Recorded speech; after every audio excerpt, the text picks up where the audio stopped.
और बड़ी खबर, दिल्ली हिंसा के आरोपी शाहरुख को पुलिस ने गिरफ्तार कर लिया है। शाहरुख पर मौजपुर में हिंसा के दौरान फायरिंग करने का आरोप है और ये बताया गया कि दिल्ली पुलिस ने शाहरुख खान को यूपी के शामली से गिरफ्तार किया, जिसे अब दिल्ली लाया जाएगा। तो दिल्ली हिंसा का दरअसल ये आरोपी शाहरुख, जिसका वीडियो काफी वक्त से ही वायरल होता हुआ नजर आ रहा था। हालांकि लगातार वो अपनी लोकेशन बदल रहा था, साथ ही साथ उसने फोन, ट्विटर और अपना एफबी अकाउंट भी बंद कर दिया था, जिसके बाद लेकिन पुलिस ने हथियार नहीं डाले। लगातार उसकी पकड़ के लिए कोशिशें पुलिस की तरफ से जारी रही। ये दो तस्वीरें और ये वीडियो ही काफी वायरल हुआ, जब हाथ में आप देखिए किस तरीके से बंदूक थामा हुआ ये शख्स नजर आ रहा है। इसका नाम शाहरुख उस वक्त क्लियर हुआ था। उसके बाद से ही उसे पकड़ने की कोशिशें तेज कर दी गई थी दिल्ली पुलिस की तरफ से, और अब एक बड़ी कामयाबी के तौर पर इसे देखा जा सकता है और कई बड़े खुलासे भी अब होंगे।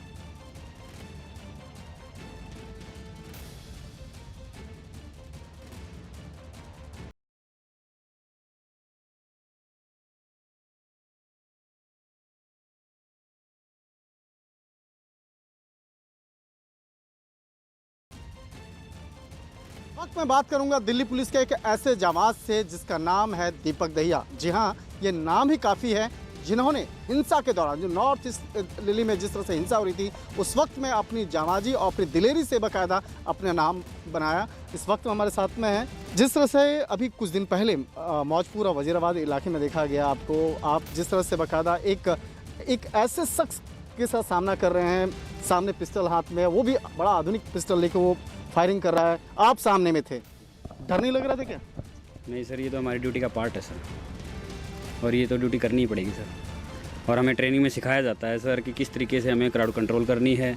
कोई ऐसा एकदम इंसिडेंट हो जाए तो किस तरीके से हमें उसके साथ कंट्रोल करने के लिए कैसे तैयारी की जाती है, ये हमें सब ट्रेनिंग में सिखाया जाता है। दीपक, जिस तरह से बाकायदा वो आपके आगे वो आ रहा था, बाकायदा पिस्टल चला रहा है, गोलियां फायरिंग कर रहा है, उसके बाद भी आप दोनों में बातचीत हो रही, क्या बातचीत हो रही थी वो मैं जानना चाहूँगा। बातचीत सर, वो जैसे ही आ रहा था सामने से तो मुझे कह रहा था कि मैं आपको गोली मार दूंगा, आप पीछे हो जाइए, नहीं तो मैं गोली मार दूंगा।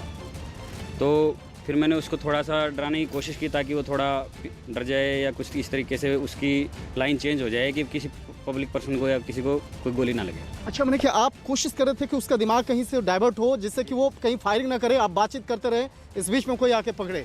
हाँ, ताकि सर सारा फायरिंग जो हमारी इसकी रेंज होती है सर, उससे बाहर चले जाएं, किसी को गोली ना लगे, कोई कैजुअलिटी ज़्यादा ना हो। अच्छा, उस वक्त में बाकायदा जिस तरह से उस युवक जो है आपके ऊपर में फायरिंग भी करता और बाकायदा आप कह भी रहे हैं कि उस वक्त में कि रुक जाओ, तो और क्या बातचीत में किस तरह से बाकायदा सिचुएशन था? काफ़ी वहाँ पे लोग थे उस वक्त में, उसको समझना चाहेंगे। खासकर एक जो आपकी एक ट्रेनिंग होती है, हालांकि आपके ट्रेनिंग का हिस्सा होता है, आप खुद अभी भी ट्रेनिंग ले रहे हैं, तो किस तरह से बाकायदा आपका शारीरिक तौर पे मजबूत और मानसिक तौर पे मजबूती मिलती है? सर, ट्रेनिंग में हमें बार बार यही बताया जाता है कि अगर ऐसे उग्र भीड़ हो जाए तो किस तरीके से आपको बिल्कुल उनको कोई कैजुअलिटी नहीं होने देनी है। सबसे पहले आप उनके सामने रहेंगे, उनको बचाना है, कोई भी तरीका जैसे भी आप अपनाएं, प्रेजेंस ऑफ माइंड जैसी भी हो आपकी। तो एक तरीके से बड़ी गिरफ्तारी से कहेंगे। और ये शाहरुख की तस्वीर जो न्यूज़ 18 एक्सक्लूसिव पर आप न्यूज़ 18 पर ये देख रहे हैं, एक्सक्लूसिव ये तस्वीर जिसमें आरोपी शाहरुख आपको नजर आ रहा होगा।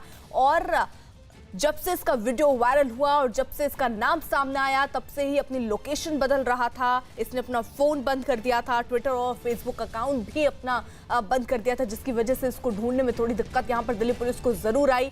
पहले वो बरेली भी गया, जहाँ पर उसके कई रिश्तेदार रहते हैं, जहाँ पर वो बदल के उनके घर पर रहता था ताकि पुलिस को गुमराह कर सके। लेकिन शामली से ये बड़ी गिरफ्तारी मुमकिन हुई है शाहरुख की, और अब पुलिस इस पहलू पर भी जांच करेगी कि ये जो अवैध हथियार इससे बरामद हुए हैं, जो इसके हाथ में उन तस्वीरों में नजर आ रहे हैं, वो हथियार इसने कहां से इसने लिया। साथ ही साथ इन पहलुओं पर भी अब बातचीत होगी, जांच होगी कि आखिरकार इसके साथ और लोग जो मौजूद थे वो कौन थे, और जल्द ही और गिरफ्तारियां भी मुमकिन हो सकती हैं। दीपक बिष्ट हमारे साथ, हमारे सहयोगी इस वक्त जुड़ चुके हैं, और अजीत भी हमारे साथ जुड़े हुए हैं। अजीत, ये कैसे मुमकिन हो पाया और शामली में किस जगह से इसकी गिरफ्तारी मुमकिन हो पाई है?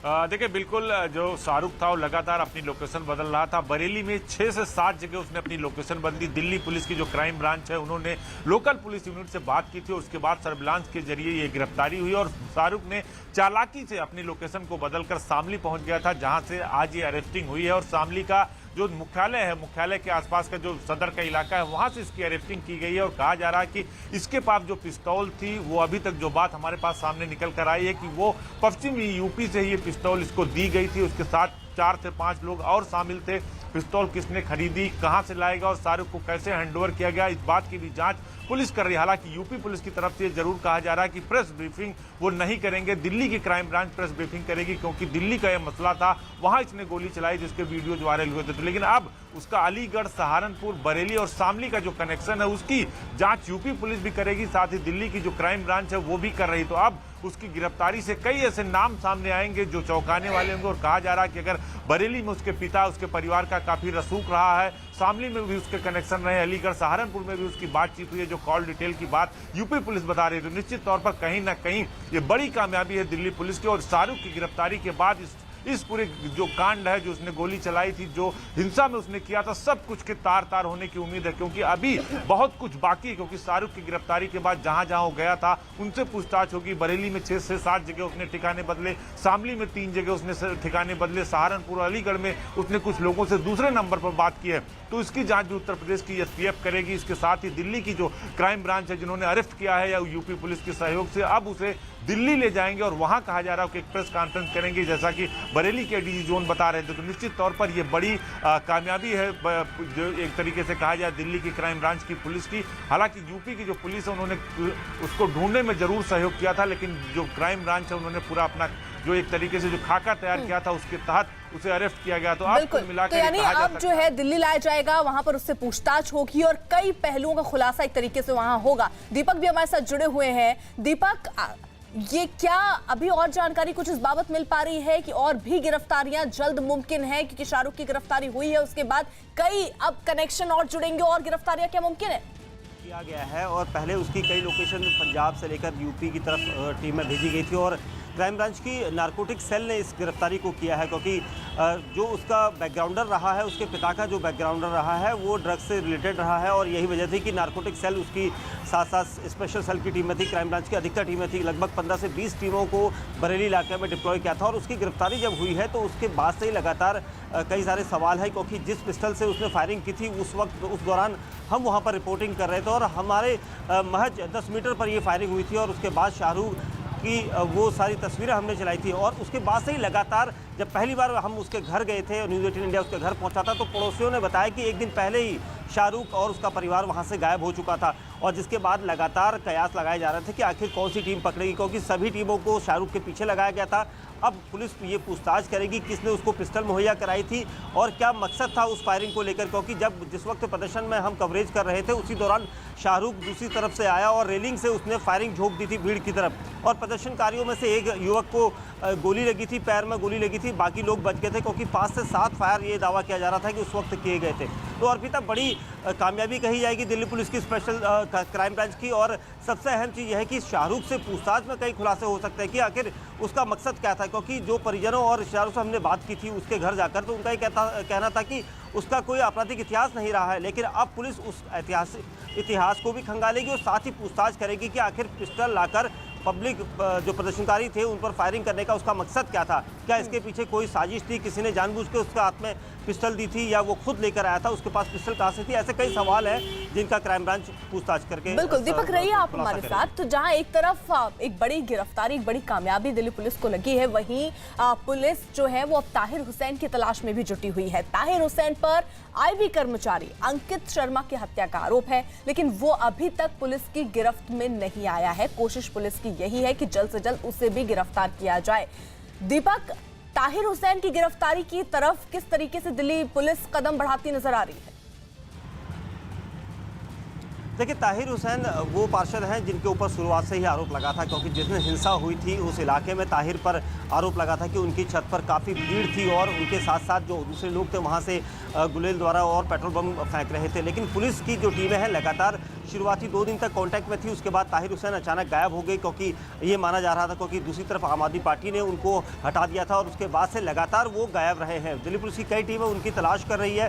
पुलिस को उम्मीद है कि जल्द ही उनकी गिरफ्तारी होगी, क्योंकि जिस मामले पर उनके खिलाफ दयालपुर थाने में हत्या और आगजनी और हिंसा फैलाने का आरोप लगे हैं, तो उसके बाद से ही लगातार क्राइम ब्रांच की टीमें और स्पेशल सेल की टीमों को उनके पीछे भी लगाया गया है और ये उम्मीद जताई जा रही है कि ताहिर हुसैन की भी जल्द गिरफ्तारी होगी, जिसके बाद खुलासा हुआ कि आखिर क्या वजह रही थी। क्योंकि हालांकि उन्होंने अपना बयान जरूर जारी किया था कि जिसमें उन्होंने कहा था कि मैं पूरी तरह से निर्दोष हूँ, भीड़ मेरे घर को जला रही थी उस वक्त और उस वक्त के हालात अलग थे। तो उन्होंने कई पुलिस अधिकारियों को फ़ोन किया था, जिसके बाद पुलिस ने उन्हें घर से निकाला था। तो कई सारे सवाल हैं, लेकिन जब ताहिर की गिरफ्तारी होगी उसके बाद ही इन सवालों का सही और ठीक तरीके से जवाब मिल पाएगा। अर्पिता, तो फिलहाल शाहरुख को गिरफ्तार कर लिया गया है, शामली से उसकी गिरफ्तारी हुई है। अजीत भी हमारे साथ जुड़े हुए हैं, दीपक बिष्ट भी हमारे साथ जुड़े हुए हैं। अजीत, और क्या जानकारी मिल रही है जिस जगह से शामली से जहां से उसकी गिरफ्तारी हुई है, क्या वो उसके रिश्तेदार वहां पर रहते थे? देखिए, जो अभी जानकारी हमारे पास आई है कि शाहरुख के दोस्त वहां रहते थे, उसके कुछ रिलेशन के लोग भी वहां रहते थे और 3 जगह शामली में शाहरुख ने अपनी लोकेशन बदली थी। लेकिन दिल्ली पुलिस की क्राइम ब्रांच जो नारकोटिक डिपार्टमेंट है वो और लोकल पुलिस की सतर्कता से वो अरेस्ट किया गया, भागने की फिराक में था। हालांकि अभी पुलिस अधिकारियों की तरफ से ये नहीं कहा जा रहा कि कहां से हुई थी, कि कहां से हुई गिरफ्तारी, क्योंकि यूपी पुलिस ये कह रही कि इसकी ब्रीफिंग जो है दिल्ली पुलिस करेगी, दिल्ली की क्राइम ब्रांच पुलिस करेगी। लेकिन इस बात की जरूर जांच की जा रही है कि आखिर इसके पीछे कौन कौन से लोग थे, शामली में किसने उसे सेंटर दिया, कहां गया, बरेली में कहां गया, अलीगढ़ और सहारनपुर में इसने अपने दूसरे नंबर से कहां बात की, 2 नंबर यूज कर रहा था, उसकी जांच कर रही है। तो यूपी पुलिस भी इस मामले की जांच करेगी, क्या पश्चिमी उत्तर प्रदेश का भी कनेक्शन था दिल्ली हिंसा में, क्या यहां से भी लोग वहां ले जाए गए थे और उसका माध्यम शाहरुख था, उसे पिस्टल कहां से दी गई, क्या बरेली या शामली से उसे पिस्टल मुहैया कराएगी, इसके साथ कौन कौन से लोग थे।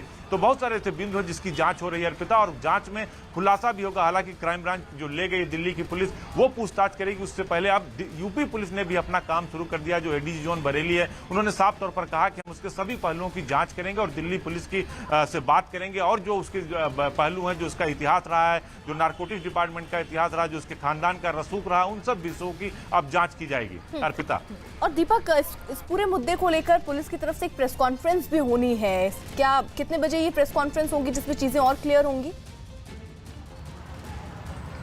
देखिए, 3:30 बजे का समय क्राइम ब्रांच की तरफ से रखा गया है कि उसकी प्रेस कॉन्फ्रेंस की जाएगी कि आखिर क्या वजह रही, क्योंकि तब तक पूछताछ होगी। क्योंकि शामली से जिस तरह से उसकी गिरफ्तारी हुई है और ये दावा किया जा रहा है क्राइम ब्रांच का कि नारकोटिक सेल ने उसे गिरफ्तार किया है, तो उसके बाद पूछताछ होगी। क्योंकि शाहरुख का जिस तरीके से हमने पता लगाया था, कोई बैकग्राउंडर ऐसा नहीं था कि आपराधिक प्रवृत्ति का हो, लेकिन जिस तरीके से 24 फरवरी की दोपहर को उसने अचानक प्रदर्शनकारियों पर गोलियां चलाई थी और ताबड़तोड़ गोलियां चली थी, उसके बाद से लगातार पूछताछ करेगी क्राइम ब्रांच की टीम है। क्योंकि उसको कुछ देर बाद ही क्राइम ब्रांच दिल्ली लेकर आ जाएगी और उसके बाद पूछताछ होगी। क्योंकि सबसे अहम सवाल है कि आखिर उसके पास पिस्टल कहां से आई थी, क्योंकि जो उसके घर के अंदर कारखाना चल रहा था वो जुराबें बनाने का उसके माता पिता काम करते थे और काफ़ी समय से ये कारखाना उनका अपना था।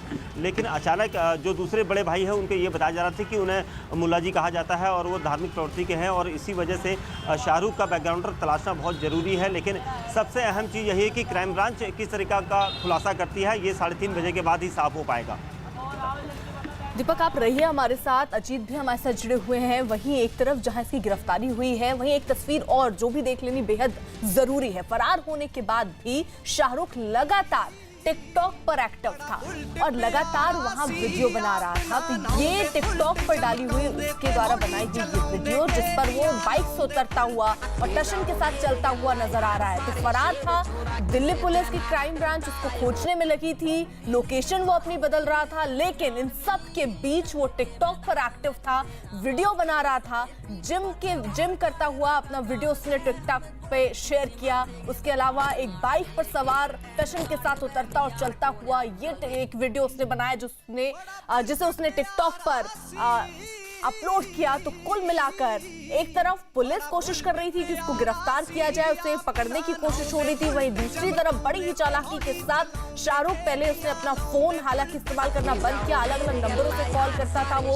उसने हालांकि फेसबुक ट्विटर को बंद जरूर कर दिया था, लेकिन वो टिकटॉक पर जरूर एक्टिव रहा है और ये वीडियो वो शेयर करता रहा है।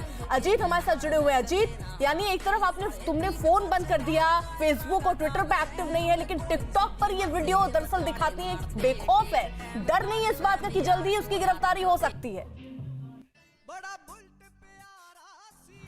देखिए बिल्कुल अर्पिता, अगर इसको डर होता तो ऐसी वारदात को ना अंजाम देता, खुलेआम पिस्टल से गोली न चलाता, पुलिस वाले पे पिस्टल न तानता और ये न कहता कि हम तुम्हें गोली मार देंगे, सामने सट जाओ। यानी ये मन बढ़ है इसके जो साथ के लोग हैं या इसका जो इतिहास रहा, भले ही मुकदमे थाने में दर्ज ना हो, लेकिन इसकी जो दबंगई का इतिहास रहा है उसको तलाश करिए। और टिकटॉक का वीडियो इस बात का सबूत है कि वो किसी से डरता नहीं, ना यूपी पुलिस से, ना दिल्ली पुलिस से। यही वजह कि उसने अपने ट्विटर अकाउंट, फेसबुक बंद कर दिया, मोबाइल नंबर बंद कर दिया, लेकिन टिकटॉक बना रहा था सड़कों पर। अब ये भी जांच की जा रही है कि क्या वो बरेली या शामली की सड़कों का टिकटॉक है या फिर दिल्ली का कहीं का है। तो निश्चित तौर पर उसके बेखौफ अंदाज का इस बात से अंदाजा लगाया जा सकता है कि वो उसको डर नाम की नहीं चीज से लग रहा था कि दिल्ली पुलिस या यूपी पुलिस उस तक पहुंच नहीं पाएगी, लेकिन सर्विलांस के जरिए, मुखबिर के जरिए उसकी अब गिरफ्तारी हो गई। तो इन सभी बिंदुओं की जांच होगी और इस बात की भी जांच होगी क्या इसके पीछे कोई सफेद पोश है, इसके पीछे कोई ऑर्गेनाइजेशन है। जिस तरह यूपी में पीएफआई का नाम सामने आया था, सरकार ने केंद्रीय गृह मंत्रालय को पीएफआई को बैन करने की बात कही थी, उन्होंने पैसा इकट्ठा किया था हिंसा के दौरान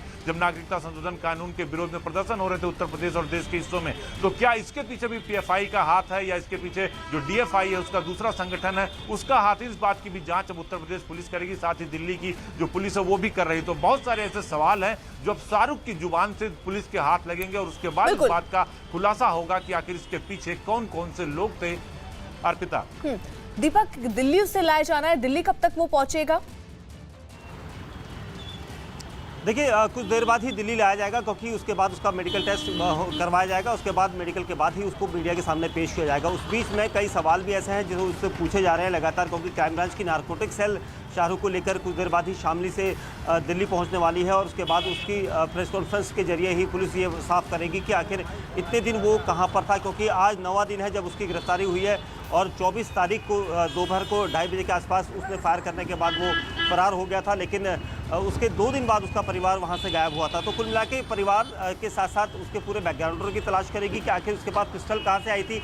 और जिस तरीके से प्रदर्शनकारियों के बीच में आपस में प्रदर्शनकारी वहाँ पर प्रदर्शन कर रहे थे और मौजपुर चौक के पास ये पूरा घटनाक्रम हुआ था, जब हम लोग भी जब उसी वक्त वहाँ पर प्रदर्शनकारियों के बीच में खड़े थे, उसी दौरान फायरिंग हुई है और सब बचते बचाते भागे, लेकिन तब पता चला कि एक शख्स को गोली लगी और उसके बाद शाहरुख का नाम सामने आया था। एक वीडियो वायरल हुआ था, उसके बाद 2 वीडियो वायरल हुए शाहरुख के, जिसमें दीपक दहिया जो पुलिसकर्मी कांस्टेबल जाबाज था उसने पूरी तरह से रोकने की कोशिश भी की थी और उसके बावजूद भी शाहरुख नहीं रुका था, उसने कई राउंड फायरिंग की थी। तो ये सारे सवाल हैं, क्योंकि क्यों वहाँ पर वो आया था, क्या उसकी मकसद किसी की जान लेना था या किसी ने साजिशन उसे वहाँ पर पिस्टल देकर भेजा था, ऐसे कई सवाल हैं। क्या किसी के बहकावे में वो आया था या फिर उसने जानबूझ के फायरिंग की थी? तो ये कई सवाल हैं जिनका क्राइम ब्रांच को तलाश है और साफ तभी हो पाएगा ये सारी चीज़ें कि वो इतने दिन कहाँ था बरेली के अलावा और वो कहाँ गया था, क्योंकि शुरुआत से ही कई कयास लगाए जा रहे थे कि वो यूपी के कई इलाकों में, अलग अलग हिस्सों में, चाहे वो रामपुर के मीरगंज इलाके में हो या फिर बरेली में हो, इन इलाकों में हो सकता है, लेकिन उसके पिता के जहाँ कॉन्टैक्ट है, क्योंकि जिस तरीके से पहले ही ड्रग पेडलर रह चुके हैं, उसके पिता जेल जा चुके थे, इस वजह से दिल्ली पुलिस की नारकोटिक सेल को भी इस जिम्मेदारी सौंपी गई थी और यही वजह है कि नारकोटिक सेल ने ही इस पूरे घटनाक्रम को क्रैक किया है और सबसे अहम चीज़ यही मानी जा रही है। लेकिन अब सबसे बड़ा सवाल यही तब साफ हो पाएगा जब 3:30 बजे दिल्ली पुलिस की क्राइम ब्रांच प्रेस कॉन्फ्रेंस करेगी दीपक, और मीडिया के सामने 3:30 बजे पर होगी, क्योंकि पुलिस एक प्रेस कॉन्फ्रेंस करेगी और उसमें ही चीजें साफ हो पाएंगी कि एक बड़ी गिरफ्तारी जरूर यहां दिल्ली पुलिस की तरफ से की गई है। वहीं दिल्ली हिंसा के मुद्दे पर लोकसभा और राज्यसभा में आज हंगामा हुआ, जिसके बाद लोकसभा और राज्यसभा को 2 बजे तक के लिए स्थगित कर दिया गया। और ये 2 तस्वीरें, हालांकि ये तस्वीरें कल की तस्वीर को भी दिखाती हैं, क्योंकि कल भी कुछ ऐसे ही अंदाज में यहाँ पर हंगामा हुआ। विपक्ष एकजुट होकर दिल्ली हिंसा को लेकर चर्चा की बात कर रहा था। वहीं स्पीकर का कहना था कि इसके लिए वक्त दिया जाएगा और वक्त देने पर भी इस मुद्दे पर चर्चा होगी। वहीं सरकार की तरफ से भी ये रुख था कि वो हिंसा पर बातचीत करने के लिए पूरी तरीके से तैयार है, लेकिन जैसे ही समय स्पीकर के द्वारा दिया जाएगा इस पर चर्चा की जाएगी। लेकिन उससे पहले ही संसद परिसर में हमने वो तस्वीरें भी देखी जब आम आदमी पार्टी, टीएमसी और कांग्रेस के जो सांसद थे वो वहां उतरकर अपने अंदाज में वहां विरोध प्रदर्शन करते हुए भी नजर आए थे। इस बात के लिए उनका कहना था कि दिल्ली हिंसा को लेकर चर्चा होनी चाहिए। वहीं आम आदमी पार्टी और कई विपक्षी दलों ने यह भी कहा कि गृह मंत्री को इस पूरे मुद्दे पर इस्तीफा देना चाहिए। वहीं जैसे ही दोपहर 12 बजे, क्योंकि देखिए पहले क्या हुआ कि लोकसभा में जब ये हंगामा हुआ, लोकसभा की कार्रवाई को 12 बजे तक के लिए स्थगित कर दिया गया था। उसके बाद 12 बजे जब दोबारा लोकसभा की कार्यवाही शुरू हुई, विपक्ष फिर लोकसभा में हंगामा करने लगा, जिसके बाद लोकसभा की कार्यवाही 1 मिनट के करीब ही चल सकी और उसके बाद इसे 2 बजे तक के लिए स्थगित कर दिया गया। तो ये तस्वीरें, तो मैं आसन से व्यवस्था दे रहा हूं, उसको पूरे सत्र के लिए, चलते सत्र के लिए निलंबित करूंगा। 9 सदन को इसी तरीके से चलेगा।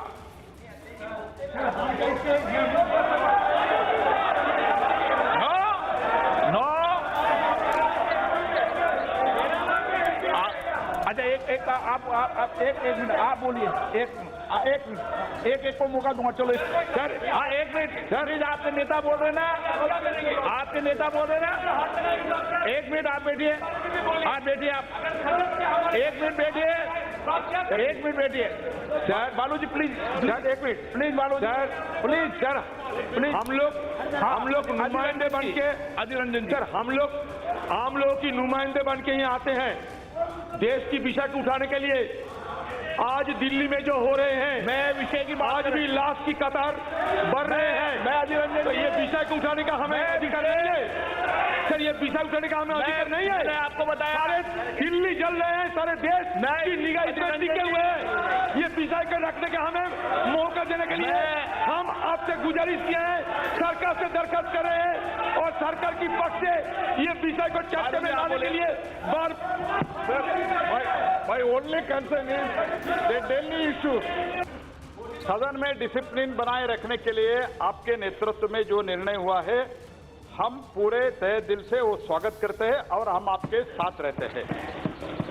और मुझे इतना ही कहना है, दिल्ली के बारे में जो अधीर रंजन जी उठा रहे, वो तो 0 ओवर में जो उठाने का है उठाने दो। पूरा सुनो ना, पूरा सुनिए पहले, बाद में पूरा तो सुनिए। आप तो mister Balu, you are a senior member, if you don't want to listen मेरा पूरा वाक्य भी आप सुनना नहीं चाहते, you just listen to me. Mister Suresh, you are senior member, listen to me. पूरी बात कहने दो ना, आप पूरी बात कहने दो उनको, उन्हें पूरी बात समाप्त कर दी क्या? नाउ बालू जी प्लीज आप उनको पूरी बात कहने दें, उसके बाद रिक्स करें ना।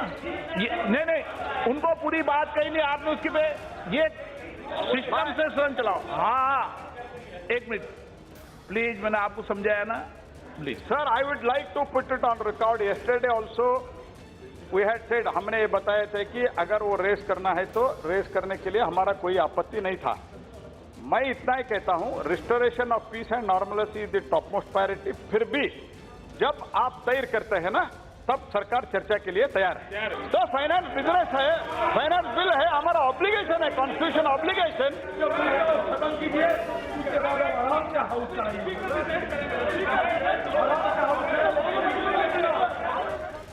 वहीं राज्यसभा की जैसे ही कार्रवाई शुरू हुई, विपक्ष के सांसदों ने हंगामा करना शुरू कर दिया, जिसके बाद राज्यसभा को दोपहर 2 बजे तक के लिए स्थगित कर दिया गया। You can't use the parliamentary forum.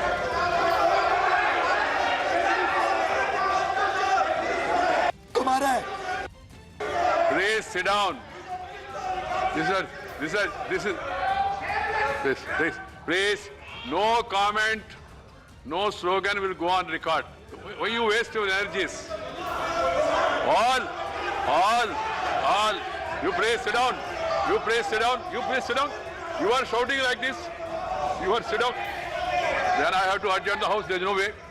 You don't want any business. You don't want a discussion. You don't want 0 hour issues, important issues, and five of you stand and then argue with me. There's a message from Lok Sabha. Message from Lok Sabha Secretary General. Sir. Nothing will go on record. Nothing will go on record here.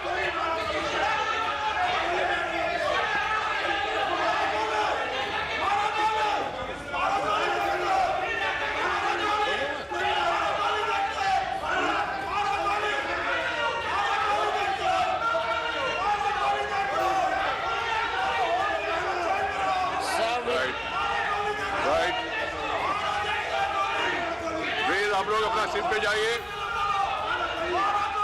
This is the reason I am not immediately accepting for discussions, because I know what is happening, what is likely to happen, and the way things are happening now.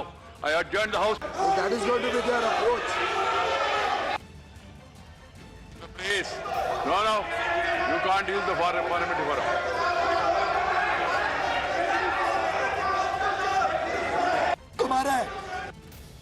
Please sit down. This is. Please. No comment, no slogan will go on record. Why you waste your energies? All. You please sit down. You please sit down. You are shouting like this. You are sit down. Then I have to adjourn the House. There is no way. You don't want any business. You don't want a discussion. You don't want 0 hour issues, important issues, and five of you stand and then argue with me.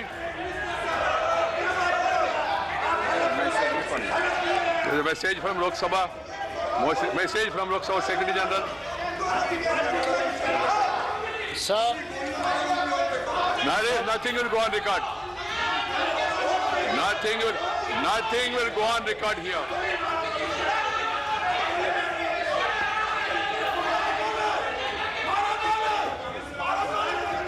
तो दोनों ही सदनों में जोरदार हंगामा हुआ। हालांकि speaker ने एक चेतावनी भी दी कि वेल पर आकर अगर कोई भी ऐसे ही अपना विरोध जताएगा तो उसे सत्र से बाहर कर दिया जाएगा, इस तरीके की बात भी कही गई और 2 बजे तक के लिए ही लोकसभा और राज्यसभा को स्थगित किया गया। दरअसल दिल्ली हिंसा का मुद्दा दोनों ही सदनों में गूंजा। कल भी कुछ ऐसी ही तस्वीरें सामने आई। हालांकि विपक्ष उस बात के लिए अड़ा हुआ है कि इस विषय पर चर्चा होनी चाहिए। वहीं स्पीकर ने भी इस बात का जिक्र किया कि वो चर्चा के लिए वक्त देंगे और उस तय वक्त पर ही इस मुद्दे पर चर्चा होगी।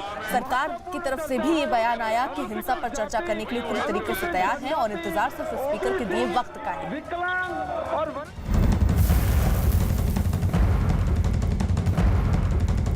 और प्रधानमंत्री मोदी का ट्वीट जिसमें उन्होंने कहा है कि इस महिला दिवस पर इस दिन मेरा सोशल मीडिया अकाउंट नारी शक्ति को समर्पित है, जिनका जीवन प्रेरणा है सभी लोगों के लिए। ऐसी नारी शक्ति को समर्पित उनका सोशल मीडिया अकाउंट ट्विटर पर उनकी ये बेहद अहम राय आई और उन्होंने कहा कि अगर आप भी ऐसे लोगों को जानते हो तो उनके स्टोरीज साझा करें #She Inspired Us के नाम से। और इस हैशटैग पर लगातार आपके पास भी अगर किसी तरह की इस तरह से प्रेरणादायी खबरें हैं, स्टोरीज हैं, तो वो आप ट्वीट करें। और ये बेहद अहम ट्वीट, इससे पहले रविवार को संकेत उन्होंने ये दिया कि वो सोशल मीडिया अकाउंट छोड़ सकते हैं। विक्रांत यादव हमारे सहयोगी इस वक्त हमसे सीधे जुड़ रहे हैं। विक्रांत, पीएम का अब ये एक नया ट्वीट, महिला दिवस का खास तौर पर जिक्र, किस तरह का संदेश देने की कोशिश है प्रधानमंत्री की ओर से? देखिए, बिल्कुल बहुत बड़ा संदेश है। और जैसा कि हम लगातार जिस समय प्रधानमंत्री का ट्वीट उसके बाद से कह रहे थे कि प्रधानमंत्री निश्चित तौर पर जो बातें उन्होंने लिखी हैं उसको शाब्दिक अर्थ नहीं देखा जाना चाहिए और उसके पीछे कोई ना कोई ऐसी चीज जरूर होगी जो निकल करके आया है। प्रधानमंत्री जिन्होंने सोशल मीडिया को इतना बड़ा टूल बनाया सरकार और जनता के बीच में, और वो जब ये कह रहे थे कि निश्चित तौर में उसमें कुछ चीजें छिपी हुई थी। क्या है कि महिला दिवस, क्योंकि महिला दिवस महिलाओं के अधिकार, उनकी समानता, उनकी बेहतरी के लिए पूरे विश्व भर में मनाया जाता है। और उस दिन महिलाओं की जो सफल कहानियां हैं, जो सफल महिलाएं हैं अलग अलग क्षेत्रों की, उनकी कहानियां सामने आएंगी और निश्चित तौर पर प्रधानमंत्री के जो अलग अलग सोशल मीडिया हैंडल हैं उनको दिए जाएंगे। और ये भी जनता से उन्होंने कहा है कि अगर आप इस तरह की महिलाओं को जानते हैं तो आप एक के साथ ट्वीट कीजिए ताकि वो उन जानकारियों को भी उस दिन शेयर किया जा सके। तो निश्चित तौर पर महिलाओं की तरक्की, उनको आगे बढ़ाने के काम मामले में एक ये बड़ा कदम है प्रधानमंत्री की तरफ से। और वो जानते हैं कि इसमें जनता को जोड़ा जाए और पब्लिक संदेश जाएगा तो इसका काफी सकारात्मक असर देखने को मिलेगा। और 8 तारीख को महिला दिवस से अच्छा मौका इसके लिए कुछ नहीं हो सकता। तो बिल्कुल प्रधानमंत्री ने अपने जो स्वभाव है उनका उसी तरीके से आश्चर्यचकित करते हुए एक बात लिखी, उस पर पूरा कौतूहल बना रहा और उसके बाद अब उन्होंने ये साफ किया है कि किस लिए उन्होंने ऐसा लिखा था और क्या चीज सोच करके वो ये कर रहे थे। और उन्होंने साफ तौर पर ट्वीट में भी लिखा है, your chance to take over Narendra Modi social media account for a day, यानी एक दिन के लिए नरेंद्र मोदी प्रधानमंत्री मोदी का social media account take over करने का मौका आपके पास है। उन्होंने साफ तौर पर यह भी बताया कि हैशटैग के साथ अगर आप ऐसी किसी नारी शक्ति की प्रेरणादायी स्टोरी को जानते हैं तो वो भी आप साझा करें, पूरी दुनिया को बताएं, जिससे सभी को प्रेरणा मिलती है। लेकिन इससे पहले उन्होंने जो अपना सोशल मीडिया अकाउंट छोड़ देने के संकेत भी दिए थे, उससे जुड़ी ये बेहद अहम बात भी। लेकिन विक्रांत, उन्होंने जो बात कही है कि हैशटैग शी इंस्पायर्स अस के साथ में आप अपनी स्टोरीज भी साझा कर सकते हैं अगर आप किसी प्रेरणादायी स्टोरी के बारे में जानते हैं। किस तरह का संदेश इस खास तौर पर इस बात से देने की कोशिश की गई है प्रधानमंत्री की ओर से समाज को? देखिए, बिल्कुल एक बड़ा संदेश है, क्योंकि महिला दिवस जो है ये इस बात की आता है कि महिलाओं के अधिकार, उनकी समानता के अधिकार, बराबरी के अधिकार, इन सब के लिए सभी को मिलकर प्रयास करना होगा। हम लोग अक्सर कहते हैं, लेकिन अभी भी कई ऐसे क्षेत्र हैं, चाहे वो देश की संसद हो या बाकी चीजें हो, अभी तक वो जो बराबरी का अधिकार की बात की जाती है वो पूर्ण नहीं हो पाया। और एक तरह से महिलाओं की अगर सफल स्टोरी, सफलता की और कुछ ऐसी महिलाएं जिन्होंने अपने बूते पर समाज में सामने आएंगी तो निश्चित तौर पर जी बिल्कुल विक्रांत, तो साफ तौर पर जिस तरह के इससे पहले ट्वीट आए, प्रधानमंत्री मोदी ने संकेत दिए कि क्या सोशल मीडिया अकाउंट अब वो छोड़ देंगे और लगातार कई हैशटैग ट्रेंड भी कर रहे थे। लेकिन आज उन्होंने कहा है कि एक दिन के लिए वो चाहते हैं कि नारी शक्ति को समर्पित हो ये सोशल मीडिया अकाउंट, महिलाएं, नारी शक्ति टेक ओवर करे। जो प्रधानमंत्री नरेंद्र मोदी का ट्विटर हैंडल है, सोशल मीडिया उनका अकाउंट है। और उन्होंने भी अपील की है लोगों से कि अगर आप इसी तरह से किसी भी प्रेरणादायी खबर के बारे में जानते हैं, कोई ऐसी स्टोरी आपके पास में है जिससे पूरी नारी शक्ति का संदेश पहुंच सकता है दुनिया तक, तो वो आप साझा जरूर करें हैशटैग शी इंस्पायर्स अस के नाम से। और उन्होंने कहा है कि ये एक दिन मौका होगा जब प्रधानमंत्री का social media account take over किया जा सके। लेकिन साफ तौर पर जिक्र उन्होंने नारी शक्ति का किया है। विक्रांत, दरअसल क्या इससे पहले का जो ट्वीट था वो आज के इसी बात को रखने का एक सिलसिला था, ये माना जाए?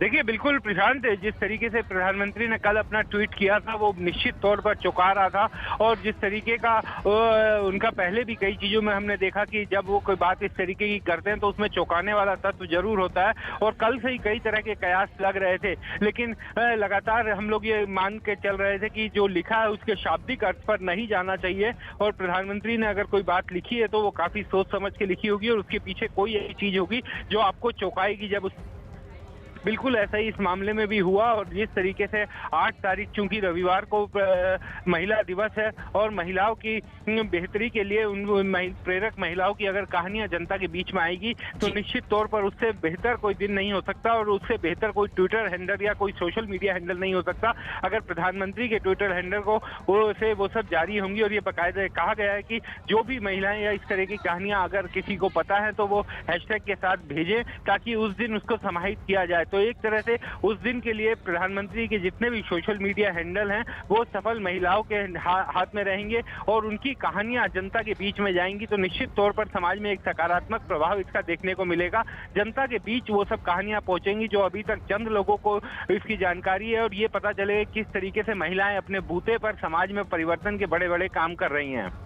और बहुत से और ऐसे हैशटैग हैं जो ट्रेंड कर रहे थे, नो सर, प्लीज सर के नाम से भी, जब उन्होंने ये संकेत दिए कि वो सोशल मीडिया छोड़ देंगे और वो इसकी ऐसी इच्छा रखते हैं। लेकिन क्या अब ये वो लोग जो उनसे रिक्वेस्ट कर रहे थे कि सोशल मीडिया ना छोड़ें, वो तो खुद प्रेरणा थे सोशल मीडिया पर आने के लिए लोगों को, उनके लिए ये खुशखबरी हो सकती है? क्योंकि अब इस पूरी बात पर से पर्दा उठ चुका है जो प्रधानमंत्री दरअसल कहना चाहते थे मूल रूप से। विक्रांत, देखिए, बिल्कुल प्रशांत, एक चीज तो जो प्रधानमंत्री चाहे वो जब गुजरात के मुख्यमंत्री थे तभी से उन्होंने सोशल मीडिया को एक बड़े टूल के रूप में इस्तेमाल किया है सरकार और जनता के बीच में एक संपर्क के रूप में। और उन्होंने जब 2014 में पहली बार सरकार बनाई, केंद्र की सरकार बनाई, उसके बाद भी उन्होंने इस बात पर जोर दिया कि तमाम केंद्रीय मंत्री, तमाम अधिकारी जिसको लगातार सोशल मीडिया पर जी दे तो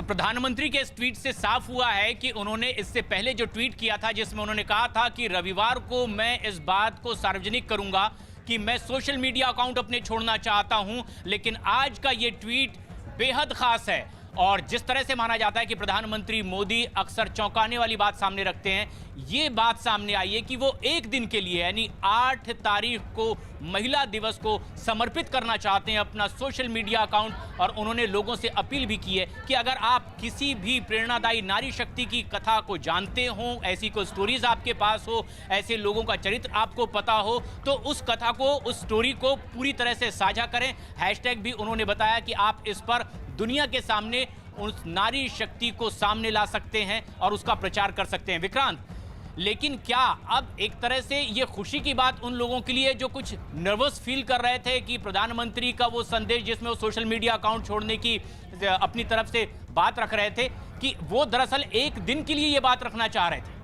प्रशांत, देखिए, प्रधानमंत्री दुनिया में सबसे लोकप्रिय, सोशल मीडिया के नजरिए से अगर हम देखें तो सबसे लोकप्रिय नेता है। 13 करोड़ से ज्यादा उनके फॉलोअर्स हैं सोशल मीडिया के अलग अलग जो फॉर्म हैं, चाहे वो ट्विटर हो, इंस्टाग्राम हो, इन सब की, फेसबुक हो, इन सब की बात करें तो निश्चित तौर पर उनकी एक बड़ी फैन फॉलोइंग है और देश दुनिया में उनके फॉलोअर्स है। तो इसी कारण जब उन्होंने जो ट्वीट किया और उसके शाब्दिक अर्थ पर जो लोग गए, निश्चित तौर पर उनके समर्थकों में एक मायूसी आ गई थी। उन्हें लगा कि जो लिखा है प्रधानमंत्री ने, अगर वो हुआ तो वो काफी खराब होगा, क्योंकि इनमें से बहुत से ऐसे लोग हैं बड़ी संख्या में जो केवल प्रधानमंत्री के कारण ही सोशल मीडिया पर आए। और उन लोगों ने जब शाब्दिक अर्थ उसका जाना, समझा, तो उन्हें ये डर जरूर हुआ था। लेकिन अब चूंकि एक सुखद अनुभव होगा कि जब प्रधानमंत्री के ट्विटर के जरिए ही ये साफ हुआ कि वो केवल एक दिन के लिए है और एक दिन उन में लोगों में एक मायूसी भी थी जो पीएम मोदी के फॉलोअर थे या उनके प्रशंसक थे, जब इस तरह का संकेत प्रधानमंत्री मोदी ने दिया था। लेकिन आज उस पर से पर्दा हट गया कि वो एक दिन यानी 8 तारीख को समर्पित करना चाहते हैं महिला दिवस को अपना सोशल मीडिया अकाउंट। लेकिन इससे पहले पिछले साल जब अभिनेता अक्षय कुमार को उन्होंने इंटरव्यू दिया था, उसमें खास तौर पर अपने सोशल मीडिया अकाउंट से लगाव को जाहिर भी उन्होंने किया था। किस तरह का जवाब उन्होंने दिया अपने दर्शकों को हम एक बार सुना दें। मोदी जी, मैं आपसे ये जानना चाहूँगा कि ये जो सोशल मीडिया का आजकल तो पूरा ज़माना है एंड मैंने देखा है कि आप काफ़ी एक्टिव रहते हैं, लेकिन जो आपको लोग प्रश्न पूछते हैं या लोग आपसे बात करते हैं, तो आप खुद देखते हो ट्विटर या इंस्टाग्राम, ये सारी चीज़ें आप देखते हो? सर, मैं ज़रूर देखता हूँ और एक प्रकार से उससे मुझे बाहर की बहुत प्रकार की जानकारियाँ मिलती हैं जी। और मैं आपका भी ट्विटर देखता हूँ और ट्विंकल खन्ना जी का भी ट्विटर देखता हूँ। और कभी कभी तो मुझे लगता है कि वो जो मेरे पर गुस्सा निकालती है ट्विटर पे, तो उसके कारण आपके पारिवारिक जीवन में बड़ी शांति रहती होगी। उनका पूरा गुस्सा मेरे पर निकल जाता होगा, इसलिए आपको बड़ा आराम रहता, सुकून मिलता होगा। तो आप मतलब खुद भी पढ़ते हो और लोगों को? बिल्कुल, मैं पढ़ता भी हूँ और मज़ा लेता हूँ। आपको वैसे मैं जब आप अपने ऊपर कोई मीम्स बने हुए देखते हो, जो सोशल मीडिया पे मीम्स आते हैं, तो वो मीम देख के आपको हंसी आती है? ऐसा आपने कहा गुस्सा तो आता नहीं ज़्यादा करके, लेकिन वो जो मीम्स आप देखते हो तो आपको कैसा लगता है? जैसे देखो, मैं कुछ 4-5 मीम लेके आया हूँ, ये देखिए। ये लिखा है, this T seller can give nation unity, equality, safety, prosperity. तो ये एक है। इसमें लिखा हुआ है, चटनी के बिना ढोकला है बेकार, अब की बार मोदी सरकार। ये देखिए, मेरे ही सारे फ्रेटर्निटी के लोग आए थे, आपसे मिले तो सबके चेहरे पे यहाँ लगा दिया है जय श्री राम। ये आपने देखा कभी? ये मैंने नहीं देखा, ये आज देख रहा हूँ। अच्छा, ये नहीं देखा आपने? तो ये रोहित शेट्टी जो है, ये एक्शन डायरेक्टर हैं, बीट्स नरेंद्र मोदी जी, और अगले दिन आपको उन पर इतना असर पड़ा, सीधा मोटरसाइकिल लिया आपने, निकल पड़े। तो ये मीम देख के आपको कैसा लगता है? मैं एंजॉय करता हूँ। मैं उसमें मोदी को कम देखता हूँ, क्रिएटिविटी को ज़्यादा देखता हूँ। तो मुझे उस क्रिएटिविटी के प्रति, यानी मेरा घोर भी विरोध होगा, ये बड़ा मजा आता। क्या बड़े सटीक तरीके से कहा है उसने। मतलब बहुत अच्छी क्रिएटिविटी उनकी है, मतलब क्या सोचते हैं ये लोग, और यूं झटके में सोचते हैं। हाँ, फ्रिक्शन ऑफ सेकंड जी। मैं आपको बताऊं, आप और मैं भी बात कर रहे हैं, जब सोशल मीडिया का ये सबसे बड़ा बेनिफिट मुझे ये है कि मुझे कॉमन मैन की जो सेंस है, हाँ, उसकी जो क्रिएटिविटी है, उसका एनालिसिस है, ये समझने में बड़ा, वरना क्या होता है, ये बनी बनाई लोगों की जो परोसी हुई चीज़ होती थी जी, 5 स्टार फूड जैसा होता था, ये एक प्रकार से फुटपाथ पर का जो चने चबेने और पकौड़ा होता है, हाँ, वैसा सोशल मीडिया का मटेरियल होता है। फिनिश नहीं होता, लेकिन उसमें से आपको सच्चाई हाथ लग जाती है।